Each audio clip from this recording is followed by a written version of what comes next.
नमस्कार प्रिय विद्यार्थियों, वीके नॉलेज इलेक्ट्रिकल में आप सभी का स्वागत है। आज 10 अगस्त 2022 को आईटीआई सेकेंड ईयर के जो एग्ज़ाम हुआ है दोस्तों इलेक्ट्रीशियन के, उसमें क्या क्या क्वेश्चन पूछे गए इस वीडियो में हम आपको बताने वाले हैं। सो आप इस वीडियो को कंप्लीट लास्ट तक देखना। यदि आपका एग्ज़ाम अभी नहीं हुआ है तो इन सभी क्वेश्चंस को आप अच्छे से पढ़ लीजिए। साथ ही हम आपको ये भी बताएंगे कि आज जो पेपर हुआ उसमें 8 अगस्त और 9 अगस्त को जो पेपर हुए थे उनमें से कौन कौन से क्वेश्चन रिपीट हुए हैं। सो आपके पेपर में भी क्वेश्चन रिपीट होने की पूरी संभावना है। ये 10 अगस्त 2022 इवनिंग शिफ्ट का पेपर है माय डियर। आगे बढ़ने से पहले निवेदन रहेगा कि अगर चैनल से पहली बार जुड़े हैं तो चैनल को सब्सक्राइब कर लीजिए। हम इसी तरह के अपडेट चैनल पर प्रोवाइड करवाते हैं। आप आईटीआई में अच्छे नंबरों से पास होना चाहते हैं तो हमारे चैनल के वीडियोज़ लगातार देखते रहें। साथ ही अब सेकेंड ईयर आपका कंप्लीट हो जाएगा तो प्रतियोगी परीक्षाओं की आप तैयारी करेंगे तो हमारा चैनल आपके लिए फुल सपोर्टिव रहेगा। दोस्तों जैसा कि मैंने आपको बताया कि जो इम्पोर्टेंट टॉपिक है वो डीसी मशीन वाला ही है। और अगर मैं आपको कहूँ तो जो 2 पीडीएफ है निम्मी का, उनमें जो 3rd सेमेस्टर की पीडीएफ है उसमें से ज़्यादा क्वेश्चन आ रहे हैं। ये थोड़ा आप समझ लीजिए। DC motor, DC generator, 3 phase AC motor और सिंगल फेज़ एसी मोटर, इन 4 टॉपिक में से सबसे ज़्यादा क्वेश्चन आ रहे हैं। फिर भी आप जो 4th सेम की पीडीएफ है उसमें से भी एसी डीसी ड्राइव और इलेक्ट्रिक ट्रांसमिशन डिस्ट्रीब्यूशन और सब स्टेशन वाला पार्ट जो है उसे भी पढ़ें, वहाँ से भी क्वेश्चन तो आ रहे हैं।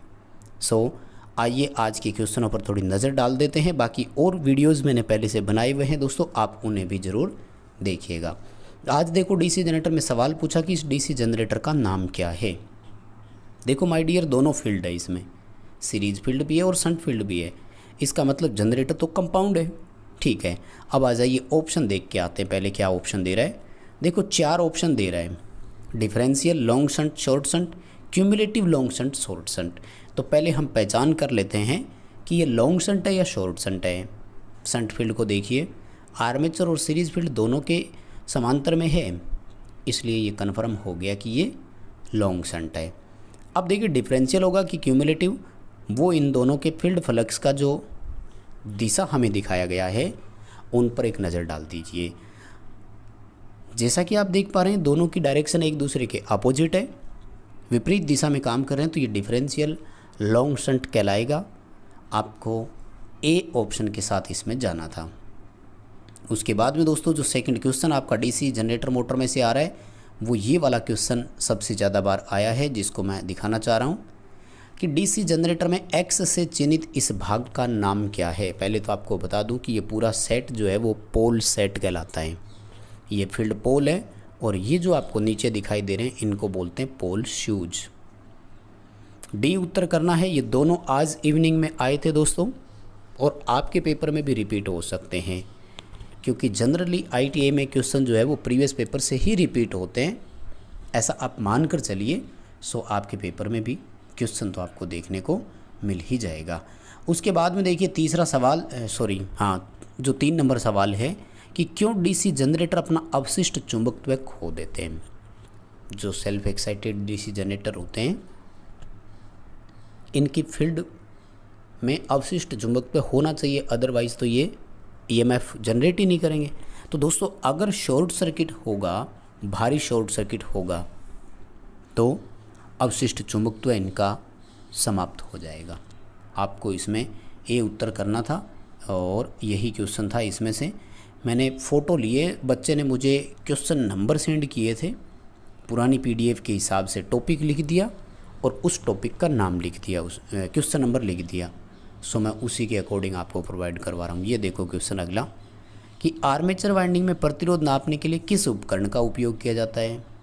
देखिए दोस्तों आर्मेचर का जो प्रतिरोध होता है वो 1 ओम से भी कम होता है और ऐसे प्रतिरोध को हम निम्न प्रतिरोध की श्रेणी में रखते हैं और निम्न प्रतिरोध नापने के लिए केल्विन ब्रिज का ज़्यादा उपयोग किया जाता है। वहीं मेगर उच्च प्रतिरोध नापने के काम आता है। सो आपको इस क्वेश्चन का डी उत्तर करना था और आपके पेपर में अगर आ जाए तो आपको इसका डी उत्तर करना है, आप याद रख लीजिए।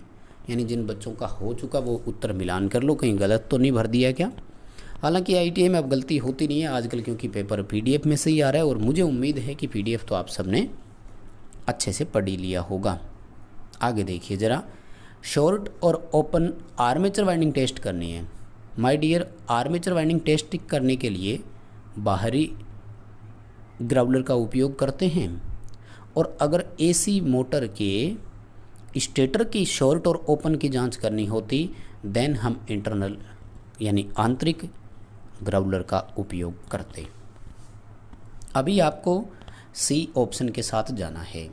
और बता दूं, आज के पेपर में दोस्तों कह रहे हैं कि कोई न्यूमेरिकल क्वेश्चन नहीं आया, यानी सारे के सारे थ्योरेटिकल क्वेश्चन आए थे, तो ज़्यादा समय भी आपको शायद पेपर अटेम्प्ट करने में नहीं लगा होगा।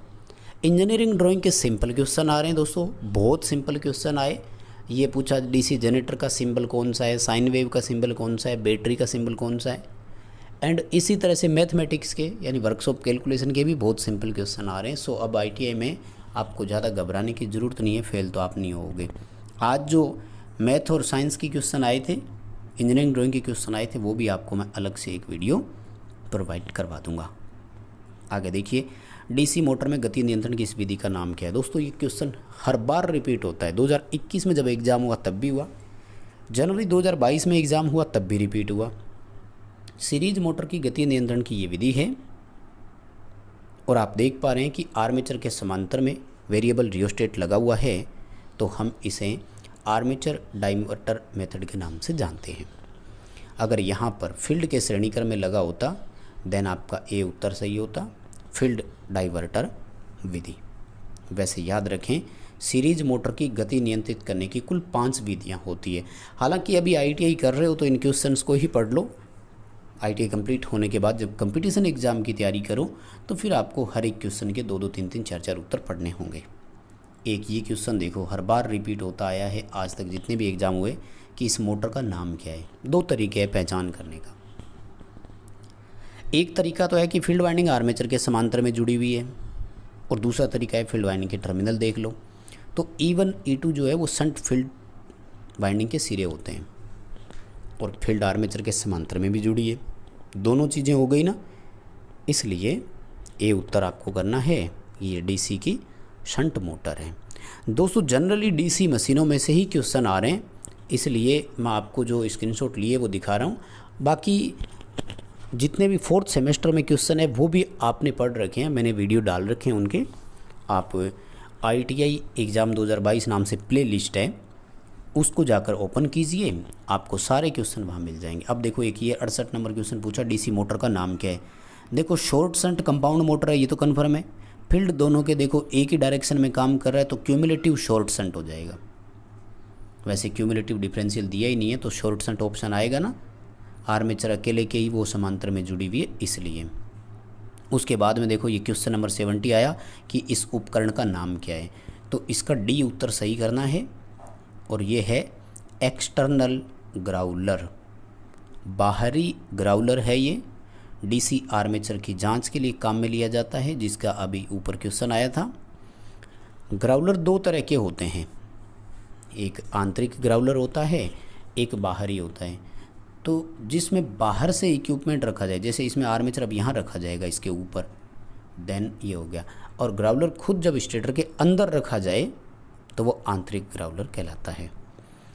अब उसके बाद में देखिए ये क्वेश्चन पूछा गया कि मोटर में स्लिप की गणना करने का सूत्र क्या है। तो स्लिप गति ज्ञात करने के लिए सिंक्रोनस गति माइनस रोटर गति, ये उत्तर सही होगा। बहुत सिंपल है ना, और ये क्वेश्चन मैं पहले करवा भी चुका हूँ। एक ये पूछा था स्टार्टर वाला, और बार बार आ रहा है, देखो ये तो हर एग्ज़ाम में आ रहा है ना। और ये है आपका ऑटो ट्रांसफॉर्मर स्टार्टर, ठीक है, बी उत्तर सही करना है। यहाँ पर ये आपको ऑटो ट्रांसफॉर्मर ही दिखाया गया है, जिसकी वाइंडिंग से टेपिंग ली जाती है ना, ऊपर की तरफ आपको रनिंग कंडीशन में ले जाना है, ऑटो ट्रांसफार्मर सर्किट से बाहर हो जाएगा। हालांकि इनकी थ्योरी मैंने पहले बहुत करवाई हुई है दोस्तों, प्लेलिस्ट में जाकर आप अच्छे से पढ़ना चाहें तो उनको भी पढ़ सकते हैं। एक देखिए ये सिंगल फेज़ कैपेसिटर वाली मोटर है, सबसे ज़्यादा बार पूछा गया है इसका। यहाँ देखो कैपेसिटर लगा हुआ है, सेंट्रीफ्यूगल स्विच है नहीं। जब सेंट्रीफ्यूगल स्विच नहीं है तो कैपेसिटर को कोई हटाएगा नहीं। जब कैपेसिटर को कोई नहीं हटाएगा तो परमानेंट कैपेसिटर मोटर हो गई ना। स्थायी कैपेसिटर मोटर है, इसको सर्किट में हम जैसे छत पंखे में यूज करते हैं। एक ये रोटरी स्विच का प्रकार पूछा जा रहा है, सबसे ज़्यादा आया है, ये कल वाले पेपर में भी था, ये भी रिपीट हुआ है। तो इसको कॉइन स्लॉट बोला जाता है, ठीक है ना। ये देखो कॉइन की आकृति है ना, यानी इसमें कॉइन डाल करके अपन क्या करते हैं, सिलेक्शन चेंज ओवर करते हैं इसका, जैसे ऑफ पोजीशन पे रखना है, मैनुअल पोजीशन पे रखना है कि ऑटोमेटिक पोजीशन पर रखना है। ये फील्ड में जब आप जाओगे तो प्रैक्टिकली आपको ये चीज़ें देखने को मिलेगी, तब आप इनमें से बहुत कुछ चीज़ें नई और भी सीखोगे। एक ये अल्टरनेटर की रेटिंग वाला आ रहा है, और मुझे नहीं लगता कि ये किसी बच्चे को प्रॉब्लम होगी, क्योंकि सब जानते हैं अल्टरनेटर की रेटिंग जो है वो केवीए में होती है, किलो वोल्ट एम्पियर अल्टरनेटर की रेटिंग होती है आभासी शक्ति में, है ना। ट्रांसफार्मर भी तो केवीए में ही होता है। और कौन से कन्वर्टर की एफिशिएंसी ज़्यादा है, तो सबसे अधिक एफिशिएंसी के लिए ए ऑप्शन से जाना, SCR converter, silicon controlled rectifier जो होता है, इस कन्वर्टर की एफिशिएंसी हम जो है वो सबसे ज़्यादा मानते हैं। तो बस दोस्तों यही है, बाकी और भी क्वेश्चन बहुत आए थे, बच्चों ने मुझे सेंड भी किए, लेकिन वो ये आपने लगभग पढ़ रखे। सो जैसे ये आया थी इसमें कि एक्स से दर्शाए गए भाग का नाम क्या है, डी उत्तर कर देना, स्लिप रिंग है, ठीक है ना।